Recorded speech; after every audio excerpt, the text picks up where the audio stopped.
If your child has allergies, chronic runny nose, asthma, eczema, it's important to understand what specific things they are allergic to. If you're not sure which test to get, you're not alone.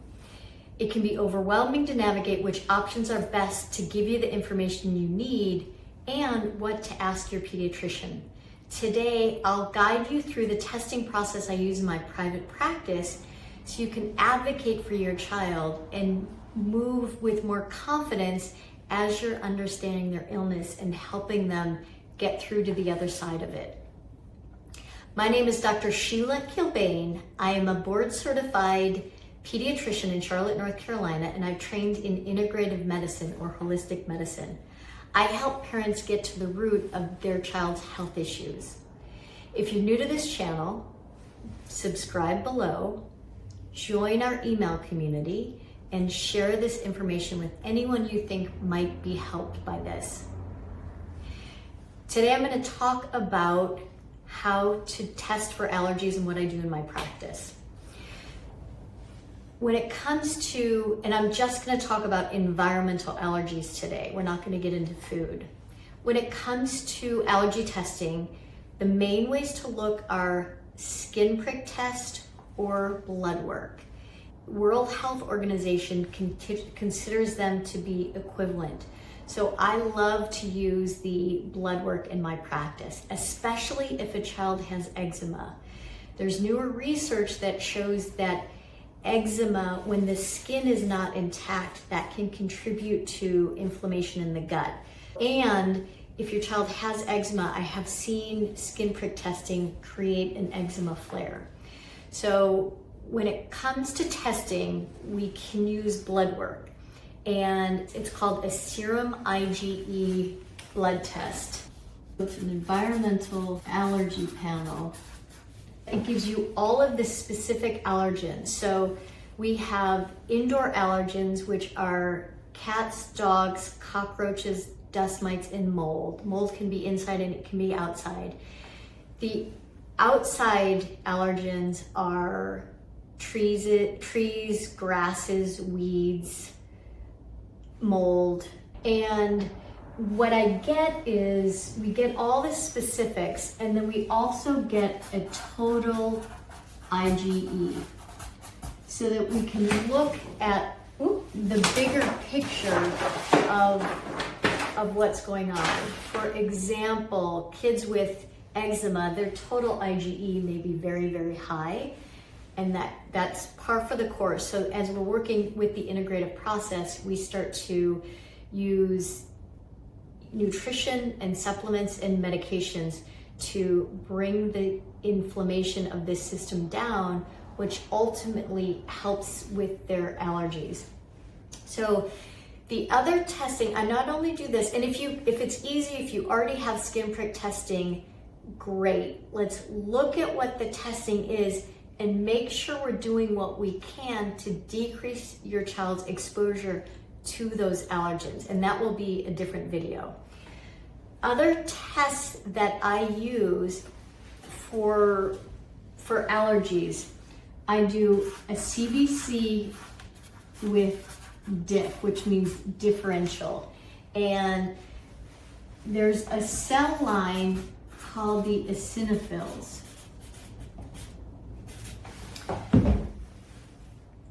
When eosinophils are elevated, that can be a sign of allergies. So if say we get an allergy panel that's completely negative, environmental allergy panel, but we look at their CBC and the eosinophils are really high, we want to go back and say, was that an accurate test? Which this testing is quite, it's got a high sensitivity and specificity. And so we want to pay attention to this. Eosinophils can be high for other reasons, but normally if we see high eosinophils, we're going to see some of the allergens that are coming up positive. The other things I will look at are platelets, and that's also in the CBC. It's an L. And if platelets are elevated, or something called ferritin, Those are acute phase reactants.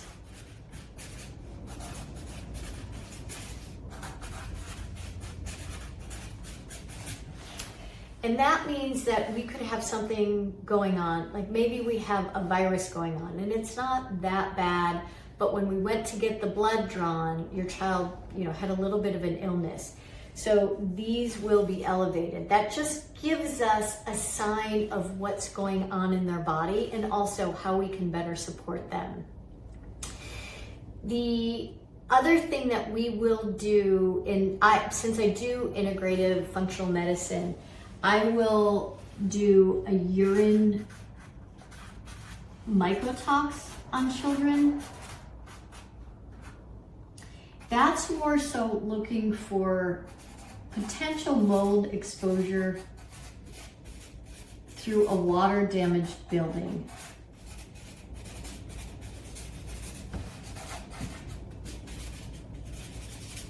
You will get mold in the allergy testing.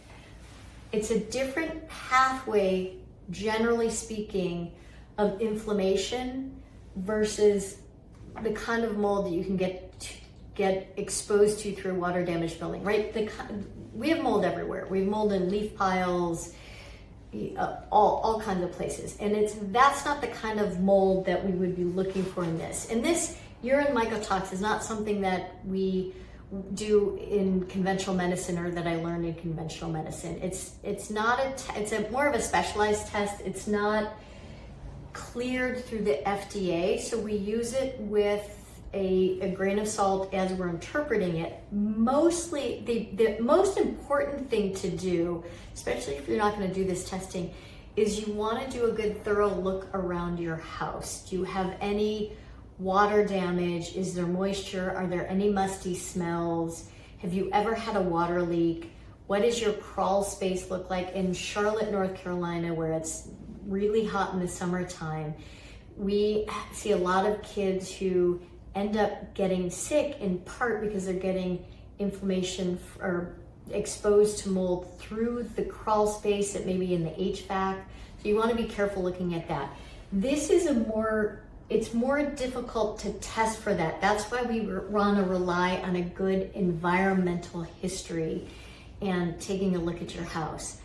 I will use myself as an example. I recently bought a house in Charlotte. It was an older house built in the 60s, and I don't have any allergies and I don't ever get congested, but I kept waking up and I would walk into the house and I would get nasal congestion.